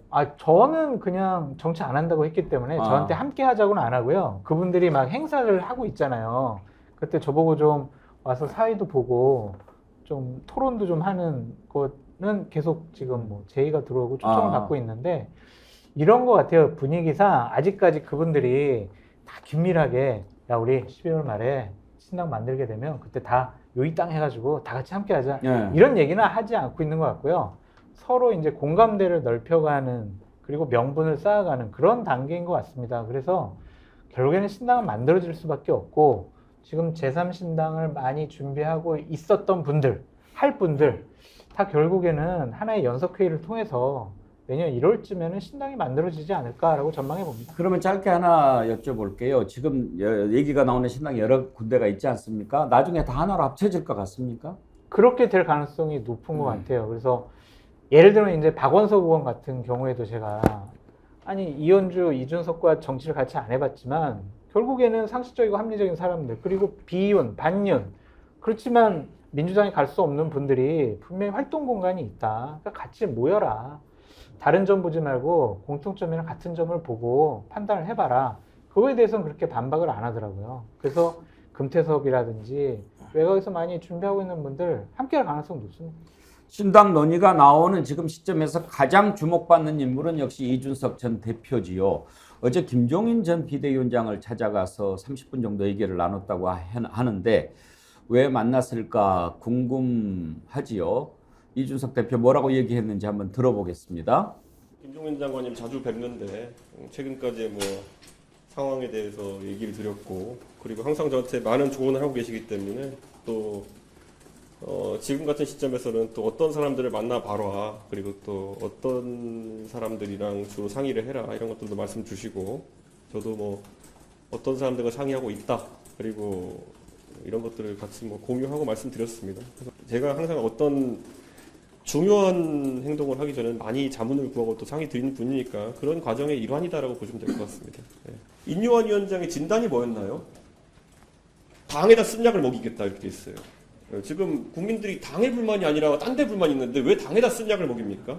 정확하게 그거는 용산의 논리를 대변하는 것이고 인요한 위원장 용산의 논리를 대변해서 그렇게 말하는 한 절대 당내 구성원들은 동의하지 않을 것이다. 우리 당내 비겁하게 말 못하는 사람들이 있는 것도 맞지만은 뭐 의사라고 와가지고 엉뚱한 데다 약을 먹이겠다는데 거기 동조할 사람도 없는 겁니다. 그러니까 약을 제대로 된 사람한테 먹이는 게 중요하다. 그렇게 생각합니다.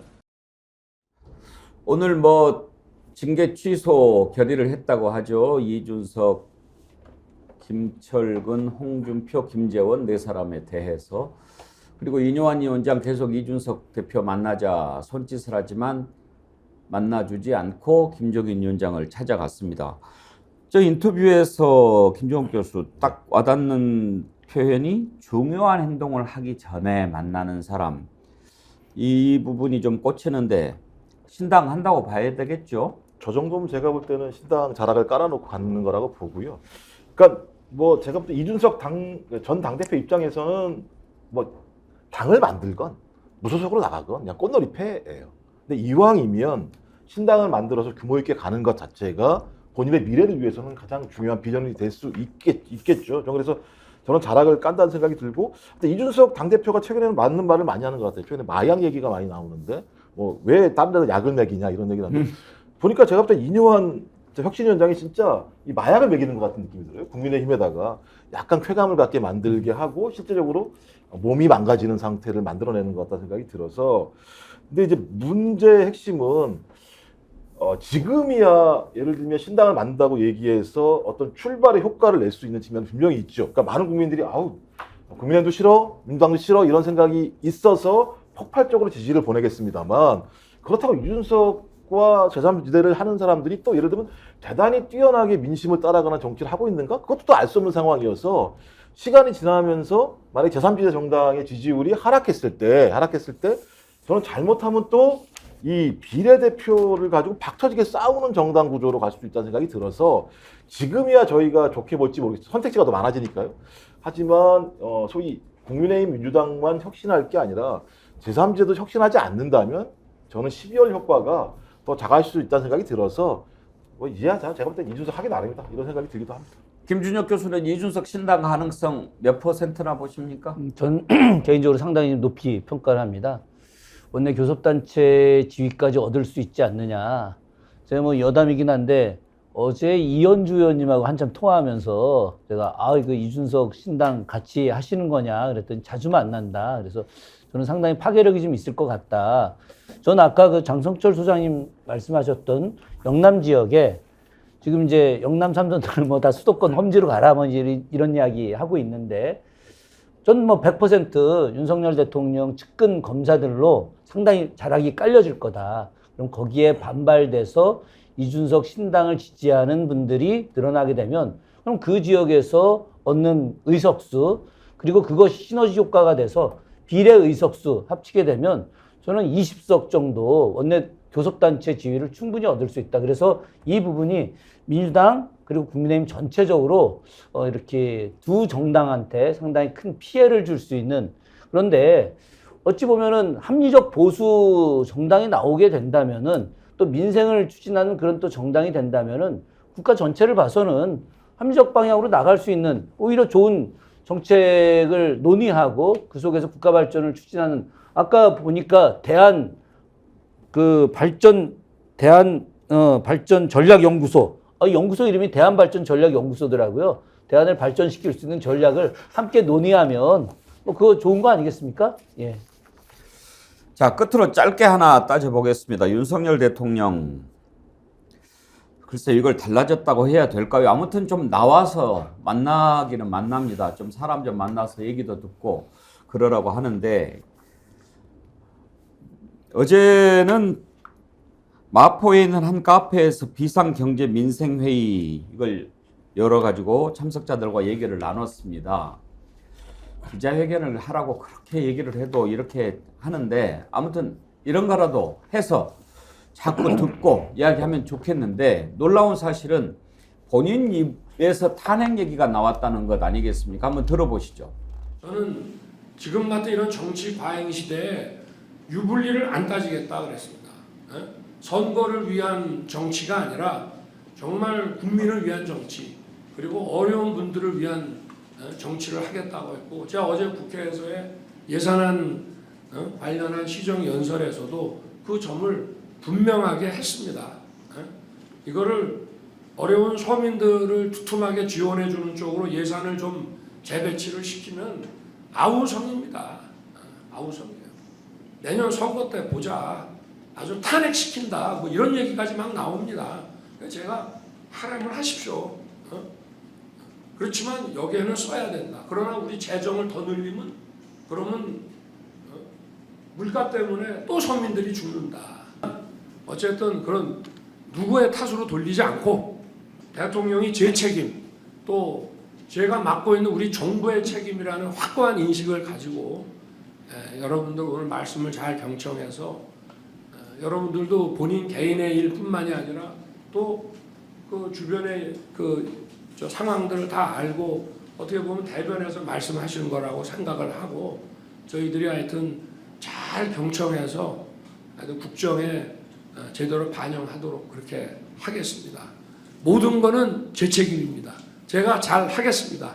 감사합니다.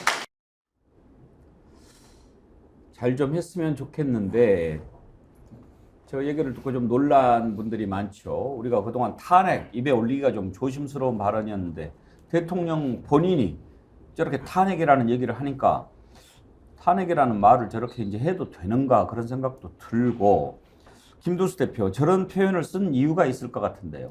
일단 탄핵이란 말이 누군가 대통령하고 그런 이야기로 주제로 해서 대화를 한번 나눈 적이 있는 거 아니냐, 또 그런 행태에 어쨌든 누군가의 항의도 들어온 거 아닌가 이런 생각이 드는데, 저기 예를 들었던 게 뭐냐면 두툼하게 서민을 지원하는 예산을 거기에 보냈는데 깎인 쪽에서 저 난리를 아우성을 쳤다는 이야기인데, 실제로 보면 R&D 예산이라든지 이런 데가 다 깎인 거 아니겠습니까?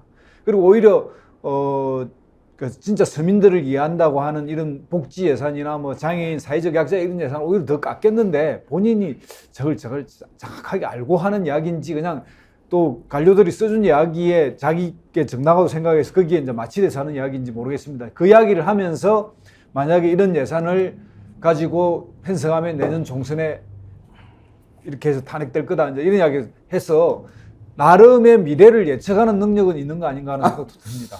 김준혁 교수는 저 발언 어떻게 들으셨나요? 화가 되게 많이 난 것 같아요, 보니까. 어디 감히 나를 탄핵해, 뭐 이런 얘기인데, 글쎄 뭐 오늘 아침부터 저 이야기가 대한민국 최고 화제가 됐는데요. 옛말에 그런 말이 있습니다. 말이 씨가 된다. 예, 저는 이것으로 제 생각을 대신 전하겠습니다. 장성철 소장 의견은요? 탄핵에만 국한해서요? 아니면 저거 다 전반적으로? 다 하십시오. 저야 뭐 신문이나 어디서 봤겠죠. 그러니까 저런 얘기를 했을 텐데. 신문에 탄핵 씁니까?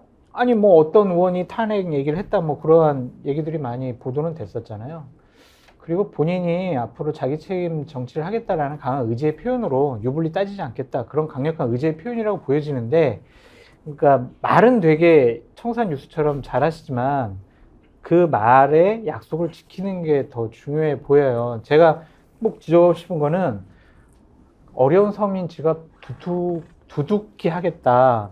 저게 저는 양평고속도로랑 겹쳐지면은요, 자신의 처가 일가의 지갑을 두툼하게 하려고 하는 행동을 보이고 있는 거 아니냐, 저는 그렇게 느껴지거든요. 우리보다 더 나쁜 해설이에요. 아, 그래요? 네. 그래서 저는 대통령께서 직접 나 초심으로 돌아가겠다, 나는 뭐 공정, 정의, 상식 이거로 되돌아가겠다, 그렇게 얘기를 계속 하고 계시잖아요. 민생 챙기겠다. 그러면 그거부터 원한대로 되돌려 놓으시라. 오해받을 행동하지 마시라. 그래요. 그렇게 국민들 말씀드립니다. 신뢰를 얻어야죠. 아까 얘기하는데 어떤 분이 나중에 양평 서울 편입시키려고 김포 먼저 한 자락 까는 거 아니냐 이런 글도 올라와요. 그러니까 그런 오해받으면 안 좋잖아요. 예, 나라의 봄이 올까요? 아이디도 이렇게 슬프게 쓰셨는데요. 그동안은 사는 게 힘들어도 나라에 희망이 있어서 자식들에게 밝은 미래를 줄 수 있다 생각했는데 이제 점점 사라져가는 바람 앞에 촛불처럼 걱정만 태산처럼 쌓여가며 고통스러움이 느껴집니다. 이런 거 주셨는데 아유, 힘내시고 우리 정의리 때 함께 하십시오. 나라의 봄이 올까요? 아이디 쓰시는 분께 제가 유로의 마음을 담아서 디어러시에서 나오는 크렌징 폼 보내드리도록 하겠습니다. 힘내시기를 바라고요. 오늘 토론은 여기까지 하겠고요. 오늘 앞부분에 천공 얘기하느라고 급해서 소개를 못 해드렸는데 스픽스몰 어제 제가 청도 반시 소개해드렸거든요. 많은 분들이 사랑을 해주셨는데 아주 드시기 좋게 씨도 없고 홍시가 되는데 한 3에서 5일 걸린다고 합니다. 받으면 좀 후숙시켰다가 드시면 좋겠습니다. 오랫동안 놔둔 다음에 아이스 홍시로 드셔도 아주 좋고요. 씨 없는 청도 반시 저희가 스픽스몰 추천 상품이니까 많이 구매해 주시고요. 또 참치, 장성철 소장 참치 받아서 드셔보셨나요? 맛있더라고요. 괜찮죠? 생각보다 맛있더라고요. 그래서 한 자리에서 다 먹었습니다. 그랬죠? 네. 참치를 많이 사랑해 주셨는데 조금 남았대요. 그래서 오늘 청도 반시 소개하면서 참치도 말씀드리는데 이게 바로 잡은 생참치 아닙니까? 근데 손질하지 않은 상태로 저온 냉장고에서 숙성을 했기 때문에 품질이나 맛에는 전혀 상관이 없다고 합니다. 진공 포장돼서 왔어요. 예. 맛있더라고요. 맛있습니다. 회로만 정말. 드셨나요? 아니면 구워서도 회로 드셨나요? 먹었어요, 그냥. 회로 썰어 먹는데 맛있어요. 구워서도 드셔도 좋고. 지금 뭐 조금 남았다고 그러니까 혹시 아쉬워하시는 분들 이번이 마지막 기회니까 같이 구입해 주셔도 좋겠습니다. 장성철 소장은 청도 반시는 안 살 것 같아. 집에서 뭐 감나무 있죠. 네, 안 살. 그래도 다른 분들한테 소개 많이 해주세요. 알겠습니다. 네, 여러분들 많이 사랑해 주시고요. 오늘 2부에서는 여러분 좋아하시는 분이죠. 전현희 전 권익위원장 모시고 인터뷰하려고 합니다. 여러분 채널 고정해 주십시오. 김도수 교수님, 김종욱 교수님, 장성철 소장님, 김준혁 교수님 네 분 수고하셨습니다. 고맙습니다. 네, 감사합니다.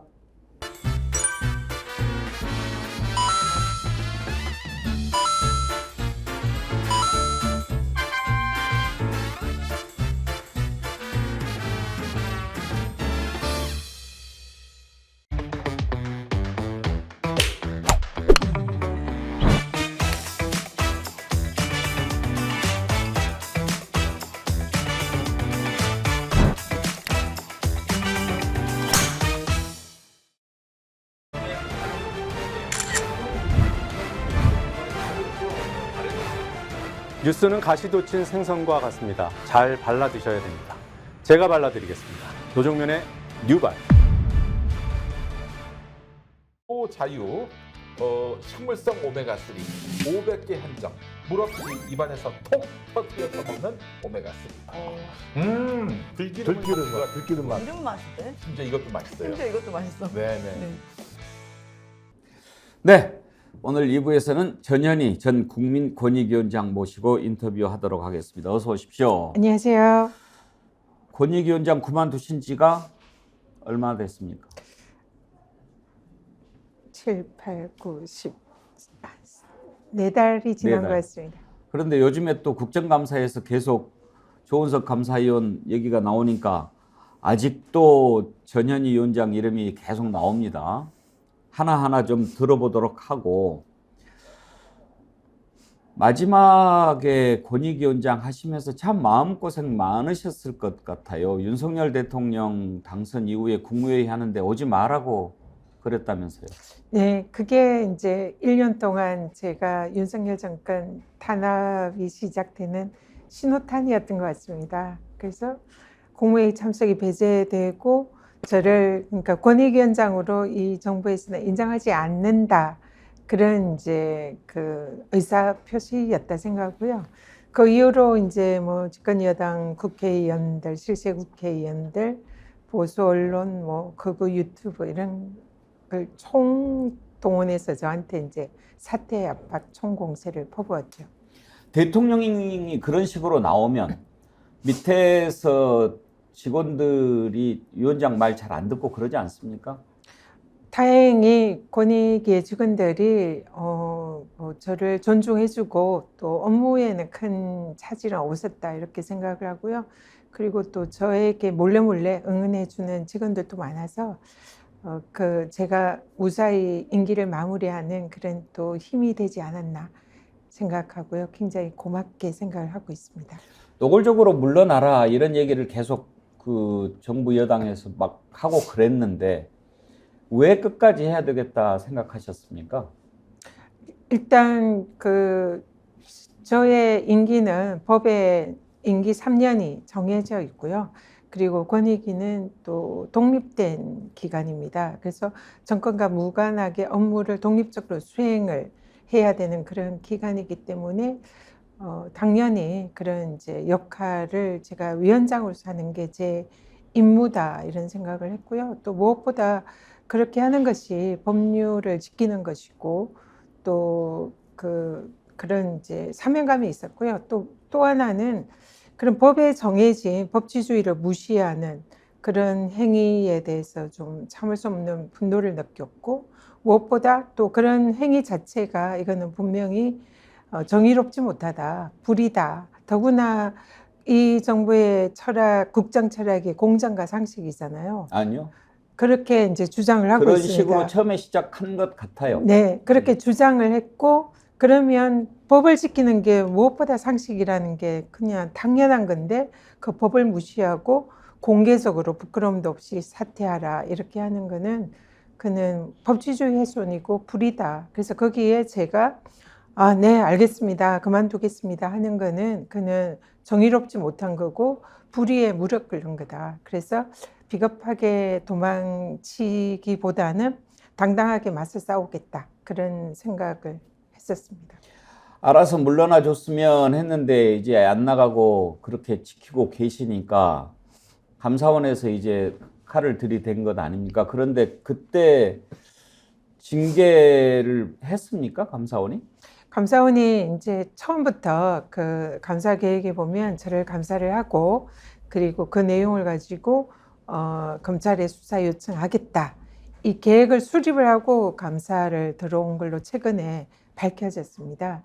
그래서 그 검찰에 수사 요청하고 그걸 근거로 우리 이제 방통위원장처럼 뭐 인사혁신처를 통해서 해임 조치, 뭐 면책 조치를 하려는 게 계획이었다 이렇게 생각을 했는데요. 근데 이제 제가 순순히 이렇게 당하지는 않았고 계속 감사원의 불법적인 문제들을 지적을 하고 공수처 고발을 하고 그러면서 감사원이 최초에 그리고 윤석열 정권에서 최초에 의도했던 것이 이제 이 차질이 빚어진 거죠. 그래서 결국은 저를 징계도 못하고 면직 조치도 못하고 뭐 이런 이제 뭔가 처벌, 형사처벌도 못하고 실패한 그런 감사가 되었다.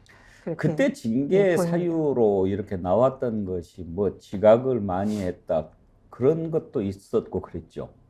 네, 뭐 실제 이제 그 근무 시간 미준수, 근태 불량 이걸로 조사를 했었는데요. 공직자의 근무 시간이 주 몇 시간인지 아세요? 40시간이거든요. 예. 주 40시간을 뭐 근무를 하는 게 이제 그게 일반적인 그런 형태인데 저 같은 경우는 주말도 없이 일하고 밤늦게도 일하고 새벽에도 일을 하고 이래서 근무하는 시간 자체가 주 60시간, 70시간 이 정도가 됐습니다. 거의 2배 가까이 일을 했죠. 이거는 우리 직원들이 모두 다 인정을 하는 거고요. 그래서 저에 대해서 근태를 문제 삼는 그 자체가 어불성설이었는데 처음부터 그 프레임을 씌워서 보수언론을 통해서 뭐 상습 지각을 했니 이러면서 망신을 주는 형태로 감사를 시작했거든요. 그러면 이제 제가 물러날 거다. 그런 거에 대해서 그렇게 생각을 했던 것 같습니다. 그래서 그 부분에 대해서도 제가 잘못됐다는 걸 지적을 하면서 강하게 또 저항을 했고요. 뭐 기타 뭐 여러 가지 말도 안 되는 사유로 저를 이제 뭔가 올가매려는 그런 감사를 많이 했는데 뭐 결국은 모든 감사원 사무처가 이렇게 감사했던 사유가 무혐의 결정, 감사위원회에서 그렇게 났습니다. 그래서 제 이제 억울함이 현재는 명확하게 밝혀진 셈이죠. 그때도 오죽 꼬투리 잡을 것 없으면 저런 거 가지고 그렇게 하나 그런 생각하는 국민들이 많았을 겁니다. 뭐 사실도 아니거니와 뭐 이렇게 회의가 있어서 왔다 갔다 하고 뭐 그런 것까지도 문제를 삼고 그랬다고 들었으니까요. 그런 것도 이제 출장의 경우에는 보통은 사무실 9시에 출근을 할 필요가 없고 하지 못하거든요. 근데 출장 가서도 사무실 9시에 오지 않았으면 출장 업무를 해야 되는데 사무실에 이제 컴퓨터 책상 근무를 9시에 하지 않으면 이것도 지각 혹은 결근 뭐 이런 식으로 조사를 해서 터무니없는 누명을 씌웠던 거죠. 벌써부터 응원 댓글이 많이 올라오는데요. 이은주님, 전다르크 화이팅. 부산 광안리 아이디 쓰시는 분, 불화살 전현희 최고. 불화살이라고 하는 분이 있으신가요? 제가 최근에 이제 강연을 많이 다니는데요. 어제도 거창에 가서 강연을 했었는데 강연의 주제가 불화살입니다. 심판, 응징의 불화살. 왜냐하면 제가 윤석열 정권의 탄압을 받는 1년 동안 제가 이 정권이나 뭐 보수 언론, 극우 유튜브, 뭐 또 국힘 의원들을 저한테 이제 사퇴하라는 그런 탄압의 그 과정이 제가 마치 적벽대전에 조조의 10만 대군에 10만 개의 화살을 맞은 것에 비유를 제가 자주 합니다. 그런데 이제 그 비유를 하는 이유는 그 10만 개의 화살을 모아서 제갈량이 그 초고위연합군이 조조의 대군에게 불화살을 쏴서 섬멸을 시키잖아요. 그래서 저는 이 1년간의 탄압이 마치 그 10만 개의 화살을 제 온몸에 맞았다. 그런데 죽지 않고 살았다. 그래서 이제는 몸에 꽂힌 10만 개의 화살을 하나씩 뽑아서 이 무도한 윤석열 정권을 향해서 불화살로 되돌려 줄 것이다. 심판의 불화살을 날릴 것이다. 그래서 반드시 거기에 대한 책임을 지도록 할 것이다. 이런 이제 주제로 강연을 하는데요. 아마 그 강연을 들으신 분이 아니실까 그렇군요. 싶습니다. 불화살 그런 뜻으로 쓰신 거군요. 조병렬님, 전현희님 이 시대에 꼭 필요한 분입니다. 응원할게요. 진학렬님, 여전사의 아이콘. 부산이대희님, 전현희를 물렁하게 봤다가 감사원이 피똥 싸는 중. 부산 쪽에서 특별히 그 응원 메시지가 많이 올라오는데 고향은 통영이시죠? 고향은 통영에서 태어났고요. 예. 중고등학교는 부산에서 보냈습니다. 그러시군요. 그래서 부산에서도 응원을 많이 해주시고 출마도 해달라는 이런 요청도 예. 많은 것 같습니다. 그래서 그쪽에서 아무래도 와서 해달라고 하는 분들 많을 텐데 혹시 어디 생각하고 계신 데가 있습니까? 지금 현재는 구체적으로 어디에 출마하겠다 이런 생각을 하지는 않았고요. 이 부분은 좀 앞으로 당이랑 좀 의논을 해서 출마지 결정을 해야 하지 않나 이렇게 생각을 하고 있습니다. 다시 감사로 돌아가서 몇 가지 좀 얘기하고 현 상황에 대한 인식을 좀 여쭤보도록 하겠습니다. 징계 관련해 가지고 유병호 사무총장이 너무 무리했다 이런 것들이 이제 드러나고 있지 않습니까? 조은석 감사위원 발언이 국감 때 아주 화제가 됐는데 혹시 개인적으로 좀 아시는 분입니까? 아니요, 전혀 모르는 분이고요. 연락처도 없습니다. 그래서 근데 왜 그렇게 그분도 그러면 오로지 정의감 하나로 그러시는 것 같습니까? 제가 보기에는 그렇습니다. 그분이 검찰 시절에 내 앞에 뭐 불이한 범죄가 이렇게 그대로 지나치게 하진 않겠다. 이런 정도로 강직한 분이셨다는 그런 얘기를 들었습니다. 그래서 이 너무나 말도 안 되는 이 감사원의 뭐 불법 조작 감사, 표적 감사를 보면서 이거는 아니다라는 그런 생각을 하지 않나 싶고요. 그래서 진짜 일면식도 없고 그분이 제 주심인 것도 몰랐고 이름도 몰랐습니다. 근데 이제 감사위원회에 제가 가서 발언을 할 때 그때도 제가 몰랐고요. 나중에 뉴스를 보고 아 저분이 주심이구나 알게 됐는데 그래서 그렇게 일면식도 없는 만큼 그분이 하신 것은 뭐 저라는 사람을 편들기 위한 게 아니라 분명히 그분께서도 이거 감사원 사무처의 저에 대한 표적 감사가 불이다, 잘못된 거다 이렇게 판단을 하셨고 그런 정의감에서 그런 판단을 하신 걸로 생각을 합니다. 조은석 감사위원 제가 기억하기로는 서울지검 북부지청의 차장검사로 있을 때 정치인들 후원금 수사를 한 적이 있었어요. 그때 상당히 좀 정치권에서 거센 압력이 들어왔는데 그걸 이겨냈다고 들었어요. 아주 강단이 있는 그런 검사로 기억을 하는데 국감장에서 했던 발언을 잠깐 한번 들어볼까요? 그러니까 주심위원뿐만 아니라 전 위원이 아직 열람을 마치지 않은 상태였습니다. 그렇기 때문에 세 분 위원이 원장실에 내려가서 또 총장한테 처리를 공직감찰본부장한테 처리토록 하라고 요청했던 거고 원장님실에 가서 그런 상황을 말씀드렸던 것으로 알고 있습니다. 그래서 5가지 전달했는데 네. 2가지는 반영이 안 됐잖아요. 네. 그 2가지 반영 안 된 이유가 뭔지 아십니까? 그거는 나중에 설명을 들었습니다. 설명 어떻게 들으셨습니까? 왜 반영이 안 됐다고 하는가요? 그 사실관계 그렇게 제가 얘기한 대로 고치면 사실관계랑 달라지기 때문에 그렇다라고 설명을 들었습니다. 6월 9일 날 오후 4시 30분경에 감사위원 3명이 원장님을 방문한 적이 있습니까? 예. 말씀드린 이 내용의 그 문건의 진행 상황, 결제의 진행 상황에 대해서 우려를 표명하고 간담회를 통해서 신속하게 확정할 수 있다. 이런 의사 전달을 받았습니까?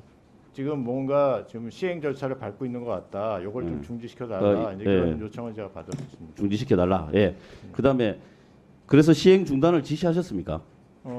그래서 이제 확인을 했더니 이미 시행이 됐다고 얘기를 들었습니다. 특별히 더 추가 지시는 예, 하지 않으신 할 수가 건가요? 없었던 상황이었습니다. 예, 알겠습니다. 지금 유병호 감사원 사무총장 공수처가 소환 계속 요청하고 있는데 불응하고 있어서 체포도 검토하고 있다 이런 기사를 봤는데 지금 전현희 위원장님 그 건입니까? 네, 그렇습니다. 어떻게 해야 된다고 생각하십니까?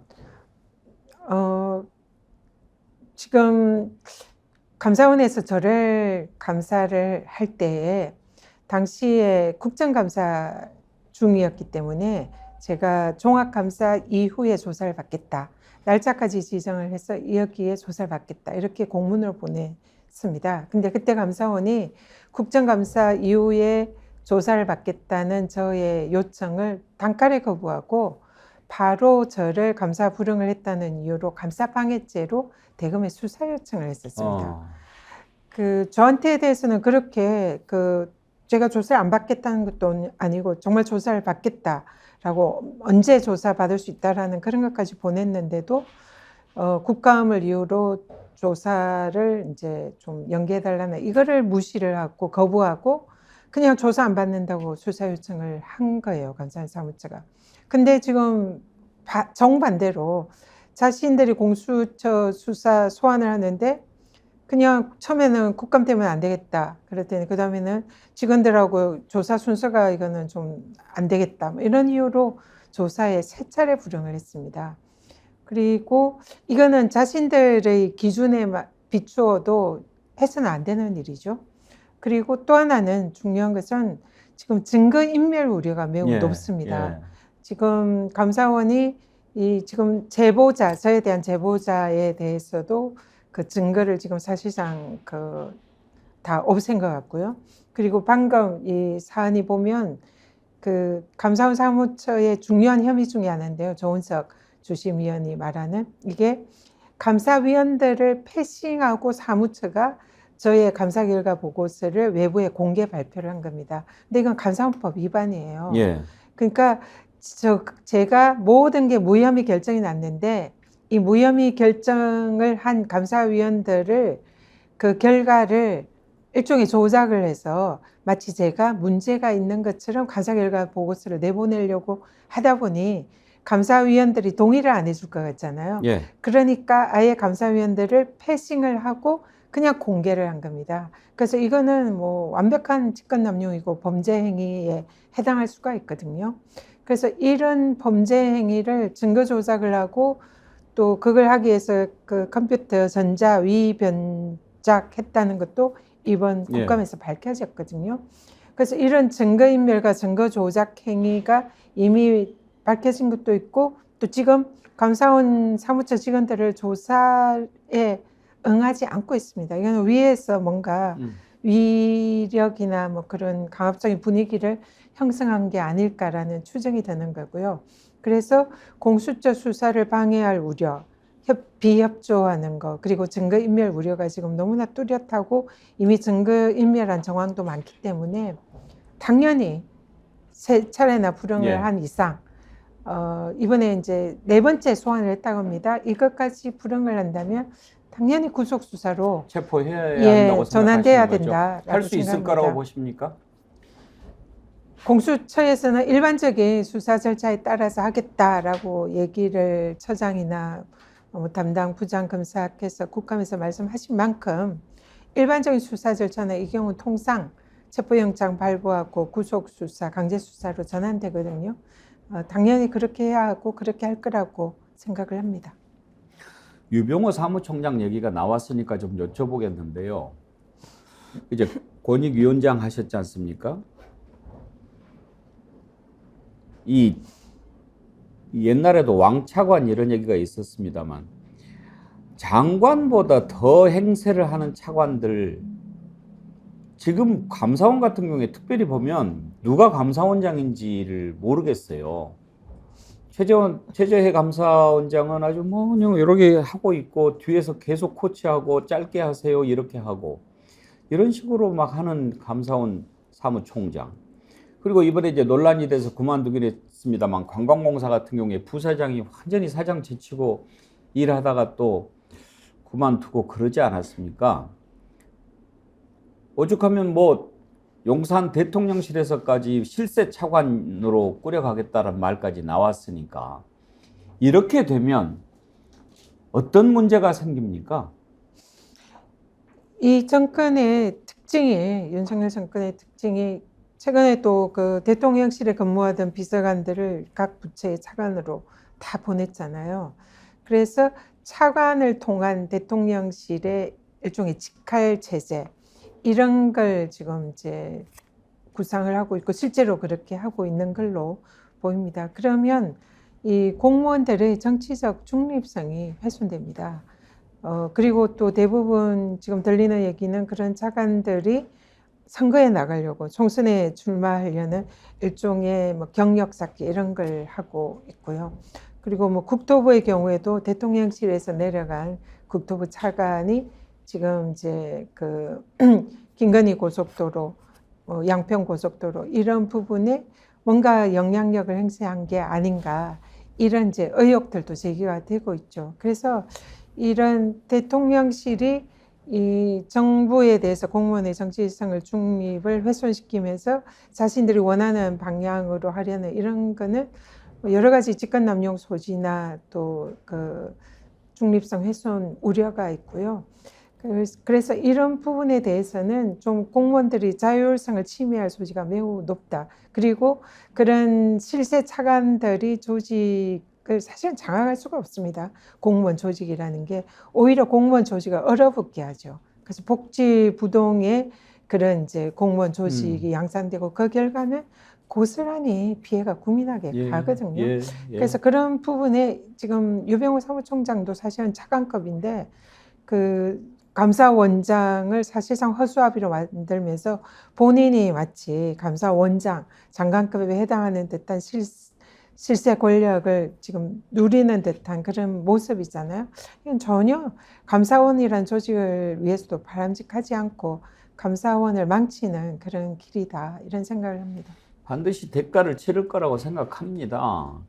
국민권익위원장으로 계시면서 해놓은 성과 업적 뭐 손에 꼽을 수가 없을 정도일 텐데 딱 하나 이것만큼은 내가 꼭 얘기하고 싶다라고 한다면 어떤 걸 꼽으시겠어요? 공직자 이해충돌 방지법 통과를 좀 중요한 그 제가 이제 잘한 업적으로 성과로 생각을 합니다. 이게 권익위에서도 거의 10년 가까이 통과시키기 위해서 노력을 했는데 번번이 국회 문턱을 넘지 못했는데 그게 이제 제 임기 중에 통과가 됐었고요. 또 하나는 권익위가 국민들의 고충 민원을 해결하는 주무부처입니다. 그래서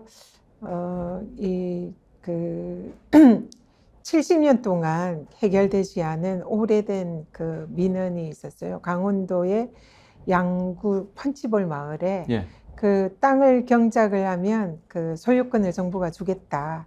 그렇게 했는데 그 약속을 한 거의 10개 가까이 정부 부처가 이해관계가 얽혀 있다 보니 그 약속을 지키지 못했거든요. 그래서 그 부분을 이제 권익이나 제가 중재를 해가지고 결국은 해결을 해서 그 사안이 이제 그 한 마을에 70년 묵은 수건을 해결을 해줬고 그 사례가 뉴욕 타임스에도 보도가 됐었습니다. 그래서 이런 좀 민원 해결 이런 부분에 또 좀 기억에 남는 잘하셨네요. 사안이다 생각합니다. 잘하셨네요. 권익위원회 여러 가지 이제 진정 또 건의 이런 게 들어올 텐데 구체적인 것만 접수하고 추상적인 것은 접수가 안 됩니까? 예를 들면 나 천공 때문에 스트레스 받아서 못 살겠어요. 어떻게 좀 해주세요. 이런 건 안 옵니까? 물론 그런 민원들도 많이 들어오죠. 근데 그는 이제 공무원들이 해결하기가 어려운 거라 그냥 뭐 하소연, 그런 하소연이 있다. 그리고 이제 그런 거는 저희들이 민원 빅데이터를 분석을 합니다. 그래서 민원 중에 이런 특이한 민원이 있다. 이런 걸 분석을 해서 만약에 정상적인 지금 이제 뭐 국무회의에 제가 참석을 하고 이런 경우면 그런 거에 대해서 분석을 해서 대통령에게 보고를 하죠. 이런 민원이 많이 제기가 된다. 이런 불만이 많다. 그런 걸로 활용이 될 수가 있죠. 실제로 좀 들어오고 그랬습니까?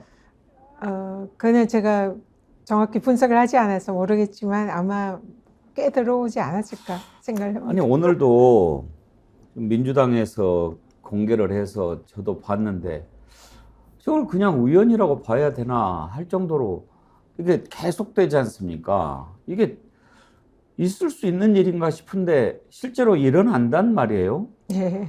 권익위원장 시절을 떠나서 그냥 보셨을 때 네. 어떻습니까? 좀 이상하지 않습니까? 말씀하시는 게 그 아마 김포 예. 그를 편입 하나 둘이 서울로 아니지만 일단 편입을 김포 하려는 게 관련해서 그러니까 천공의 유튜브에서 뭐 경기도를 서울로 예. 다 편입해서 그렇게 이제 큰 수도 서울을 만들어야 된다. 여기에 부합하는 게 아닌가.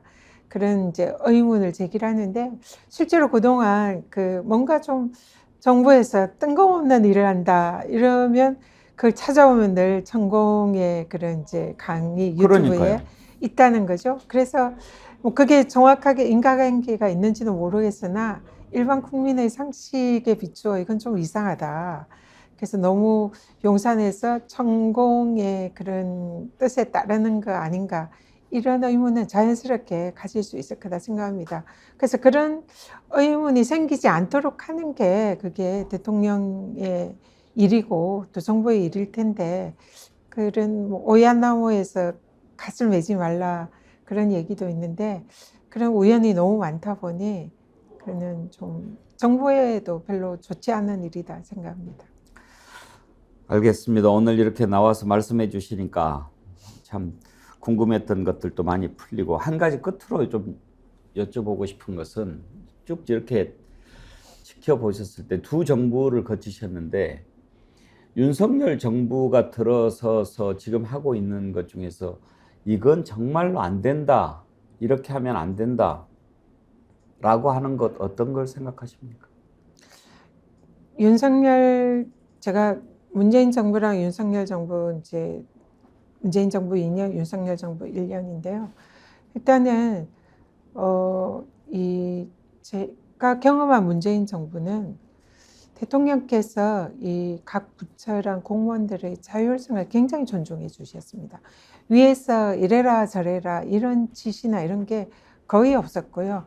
그러다 보니 오히려 밑에서 건의하거나 뭐 이렇게 좀 했으면 좋겠다 이런 게 굉장히 밑에서 위로 올라가는 이런 정책들 그런 것들이 굉장히 많았고 그런 걸 또 위에서 다 수용을 가급적 하는 그런 정말 민주주의가 구현되는 그런 정부였던 것 같아요.